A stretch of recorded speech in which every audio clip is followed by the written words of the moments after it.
sou Rafael, psicólogo, e eu não odeio o personagem de hoje. Hoje é dia de refletirmos sobre Nate River, ou Nier, ou N. Tem spoiler de todo o anime e do mangá. Vamos lá. Mas para você assistir esse anime e outros já citados aqui no canal, apresento a vocês o primeiro patrocinador a aparecer aqui, a Crunchyroll. Sim, sendo que vocês indicam o anime aqui, eu vou nessa plataforma para procurar o anime. Afinal, a Crunchyroll tem um catálogo gigantesco. A segunda temporada de Demon Slayer, inclusive, já chegou lá. E em breve vai ter um mês desse anime aqui no canal. Lá você pode assistir os animes onde você quiser. Disponível em todo lugar. No PC, smartphones, tablets, consoles, Chromecast. E você pode assistir em até 4 telas. E até mesmo de forma offline. Depois de um dia inteiro de sessões, essa variedade de dispositivos que eu posso assistir essa plataforma me traz ali um conforto maior para eu poder ver os animes no final do dia. O catálogo da Crunchyroll é recheado e toda a nova temporada de animes eles pegam ali quase todos os títulos novos. E sendo premium você tem direito ali o simulcast para assistir 1 hora depois dos lançamentos dos episódios no Japão. Animes dublados em português, tudo em qualidade Full HD. Mas sim, você também pode assistir grande parte desse catálogo totalmente de graça, porém com anúncios. Por isso é importante assinar o modo premium, porque além de todos esses benefícios, você contribui para a indústria dos animes. Então clica no link da descrição para você experimentar 14 dias do serviço premium de graça. Inclusive eu estou vendo Black Clover lá, devagarzinho, e no futuro, tanto Asta quanto os outros personagens aparecerão aqui. Então clica aqui embaixo e assista não só esse, como outros animes que aparecerão aqui no canal no futuro também. E obrigado porque esse patrocínio só apareceu aqui por causa de vocês.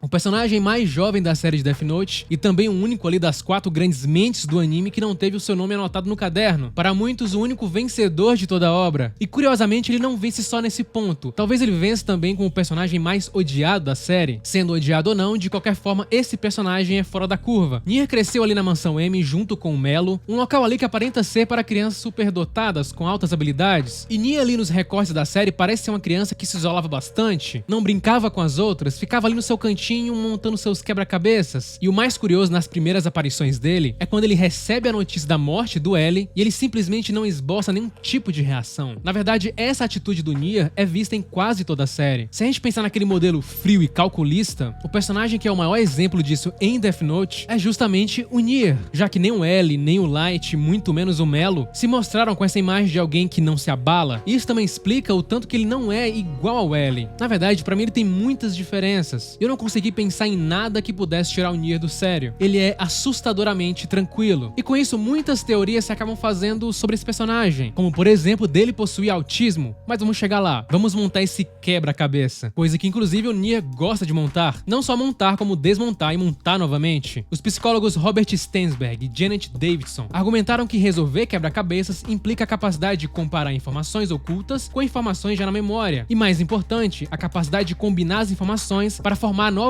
informações e ideias. O pensamento envolvido na resolução de quebra-cabeças pode assim ser caracterizado com a mistura de associação imaginativa e memória. Vendo a história do Nier, eu vi isso quase como uma metáfora de que quando ele começa uma coisa, ele precisa terminar, ele precisa resolver aquilo. E ele gosta muito de fazer isso. Resolver casos, resolver enigmas. E tudo isso motivado pelo que chamamos de motivação intrínseca. A motivação intrínseca ocorre quando agimos sem recompensas externas óbvias. Ou seja, nós simplesmente desfrutamos de uma atividade ou a vemos como uma oportunidade para explorar, aprender e concretizar os nossos potenciais. O psicólogo Mihaly Csikszentmihalyi, um dos descobridores do estado de fluxo, chamou indivíduos que costumam entrar nesse estado de motivação intrínseca de personalidade autotélica. Seriam pessoas com vários traços de personalidade muito específicos que são mais capazes de alcançar a experiência de fluxo do que o restante das pessoas. E esses traços vão incluir persistência, criatividade e desejo de realizar atividades apenas por razões intrínsecas. Nier entra em seu próprio mundo e gosta de fazer aquilo. E ao que tudo indica ali, sem motivações externas. Ele simplesmente faz tudo aquilo por uma motivação interna que vem de dentro. Vamos lá, a imaginação seria a maior característica do Nier, ilustrada na forma que ele cria todo um cenário para colocar seus brinquedos. Como se ele organizasse todas as suas ideias na cabeça quando ele faz aquilo. Einstein vai falar que a imaginação é mais importante que o conhecimento. E o mais curioso é que Einstein, ele acreditava suas realizações notáveis na sua curiosidade, motivação, persistência e esforço. E ele escreveu: "Não é que eu seja tão inteligente, mas eu fico com as perguntas por muito mais tempo. A brincadeira, o ato de brincar é filogeneticamente antigo. Ele parece claramente servir a uma função de aprendizado. E esse jogo, nessa fase, costuma ser representativo. Nier brinca, usa personagens ali que seriam do contexto real dele, ao mesmo tempo que ele resolve de fato um caso real. Não é como se ele resolvesse o caso por meio da brincadeira, mas de alguma forma é como se aquele ato de brincar contribuísse para ele formular as ideias. Jean Piaget, um psicólogo que estudou bastante o desenvolvimento infantil, chamava isso de jogo simbólico. Através de brincadeiras simbólicas, principalmente baseadas em pensamentos simbólicos, as crianças representam escritórios, personagens, objetos, usos de objetos e papéis por meio de sua própria brincadeira e dos diversos brinquedos ou objetos. Nier é tão apegado aos brinquedos dele que quando as pessoas ali ameaçam entrar na SPK e começam a tacar fogo no prédio, quando ele vai fugir, a única coisa que ele pega de fato é seus brinquedos. Ou seja, imaginar, brincar é um ato normal na infância.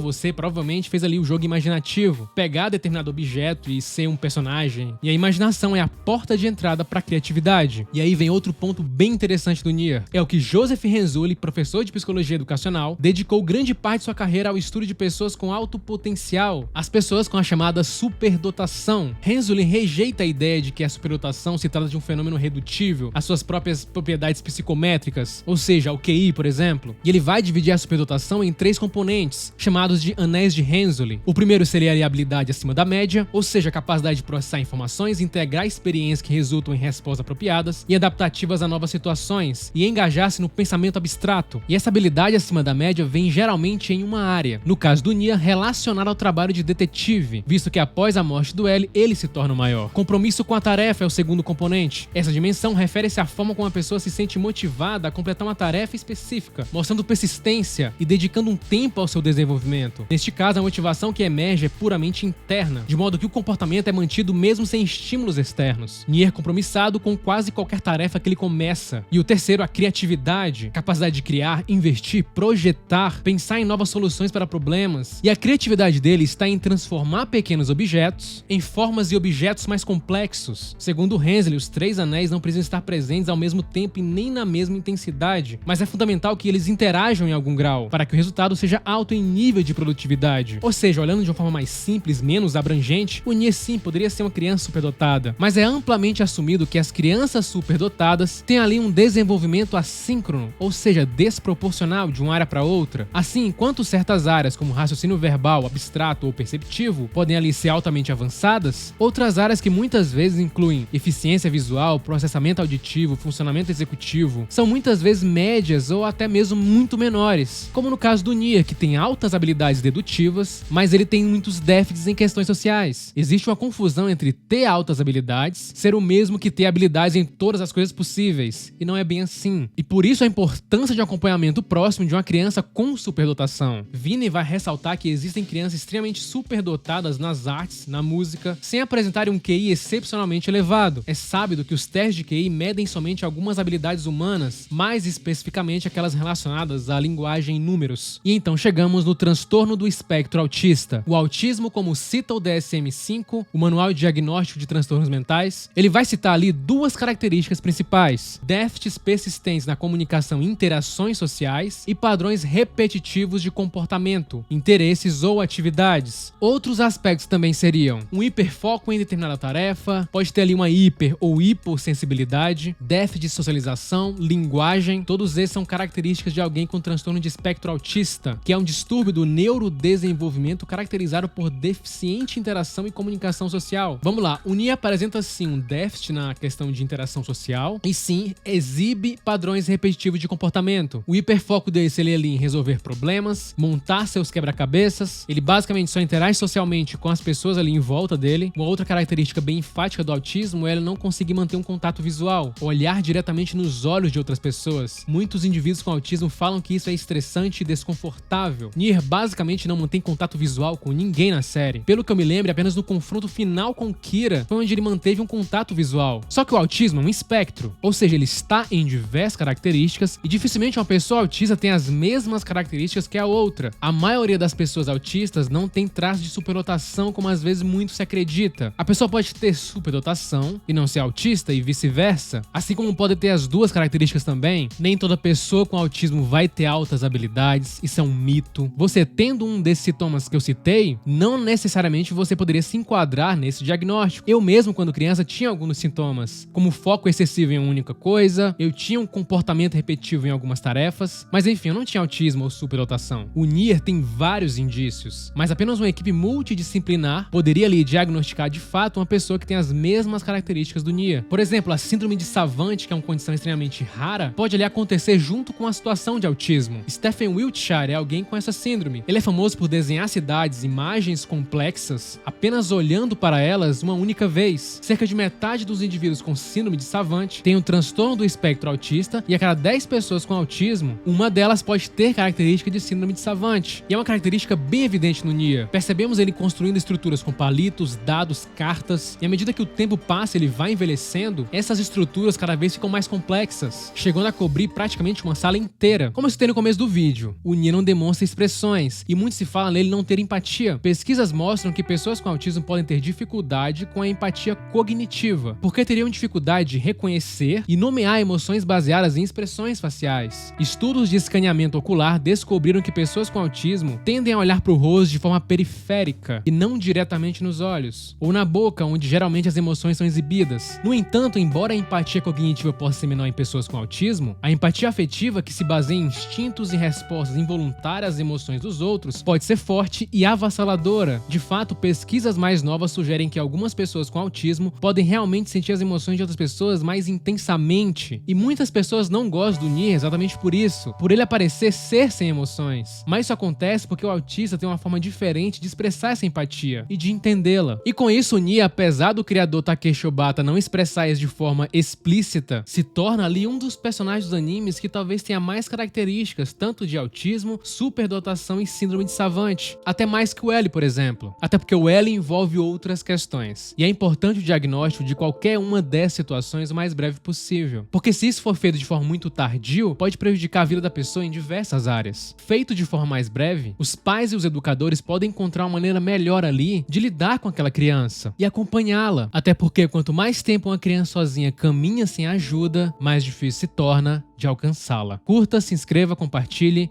é apenas o começo.